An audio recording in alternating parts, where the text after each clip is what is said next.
اتنا دیا سرکار نے مجھ کو اتنی میری اوقات۔ قل إن الموت الذي تفرون منه فإنه ملاقيكم ثم ردون إلى عالم الغيب والشهادة فينبئكم بما كنتم تعملون آمنت بالله صدق الله العظيم۔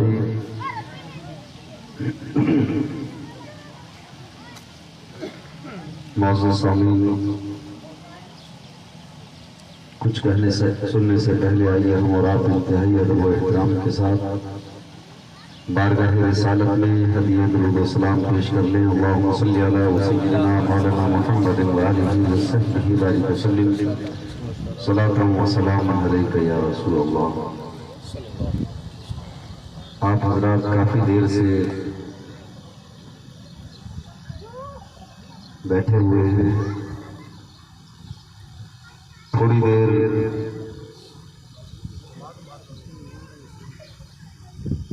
میں بھی آپ حضرات سے مختصر وقت میں چند باتیں عرض کرنے کی کوشش کرتا ہوں، چونکہ وقت کافی ہو چکا ہے اور شاید ایک موت بھی ہوئی ہے، تو کئی ایک معاملات ہیں، تو پوری توجہ کے ساتھ چند لمحات اپنے دل دماغ کو آپ روشن رکھیں۔ انشاءاللہ چند باتیں مختصر انداز میں اور مختصر وقت میں عرض کر کے بات کو پورا کریں۔ ایک بار دوسری قول کو لیجیے، اللہم صلی علی سیدنا مولانا محمد وآلہ وصحبہ بارک وسلم، صلاۃ و سلام علیک یا رسول اللہ۔ خطبہ مسنونہ کے بعد میں نے جس آیت کریمہ کی تلاوت کا شرف حاصل کیا، اللہ رب العالمین فرماتا ہے قل ان الموت الذی تفرون منہ فإنہ ملاقیکم۔ اے محبوب تم فرما دو، اے لوگوں جس موت سے تم بھاگتے ہو یہ موت تم سے ملاقات کرنے والی ہے، پھر تم کو پھیر دیا جائے گا اس ذات کی طرف جو چھپی ہوئی چیز کو بھی جانتا ہے اور چھپی ہوئی چیز کو بھی جانتا ہے، پھر وہ تمہیں بدلہ دے گا اور بتلائے گا تمہیں، جتائے گا تمہیں ان تمام کاموں کو جو تم کرتے تھے۔ ایک ایک حرکت ہماری موت ہے۔ قرآن کریم کی سورہ کہف پڑھیں، ما لہذا الکتاب لا یغادر صغیرۃ ولا کبیرۃ۔ اس نوشتے کو کیا ہوا، اس نے نہ تو چھوٹا کو چھوڑا ہے نہ بڑا چھوڑا ہے، ہر چیز اس کے اندر لکھ دی گئی ہے۔ سورہ قیامہ فَأَمَّا مَنْ أُوتِيَ كِتَابَهُ بِيَمِينِهِ فَيَقُولُ هَاؤُمُ اقْرَءُوا كِتَابِيَهْ۔ جس انسان کے سیدھے ہاتھ میں اس کا نامہ اعمال دیا جائے گا، وہ انسان کہے گا دیکھو میرا نامہ اعمال دیکھو کتنا اچھا ہے، انی ظننت انی ملاق حسابیہ، مجھے تو یہ گمان تھا ہی کہ مجھے حساب بھی چکانا ہے۔ فَهُوَ فِي عِيشَةٍ رَاضِيَةٍ، اور وہ اچھی زندگی میں ہوگا، فِي جَنَّةٍ عَالِيَةٍ، اور جنت کے حسین باغات میں ہوگا، اور کیسا حسین قطوفہا دانیہ، اس کے گچھے باغیچے کے ہوں گے، قریب قریب ہوں گے۔ وَأَمَّا مَنْ أُوتِيَ كِتَابَهُ بِشِمَالِهِ فَيَقُولُ يَا لَيْتَنِي لَمْ أُوتَ كِتَابِيَهْ۔ جس انسان کے الٹے ہاتھ میں نامہ اعمال دیا جائے گا وہ کہے گا کاش مجھے یہ نوشتہ تقدیر نہ دیا جاتا تو ٹھیک تھا، میرا مر جانا ہی میرا حساب بن جاتا تو کافی تھا،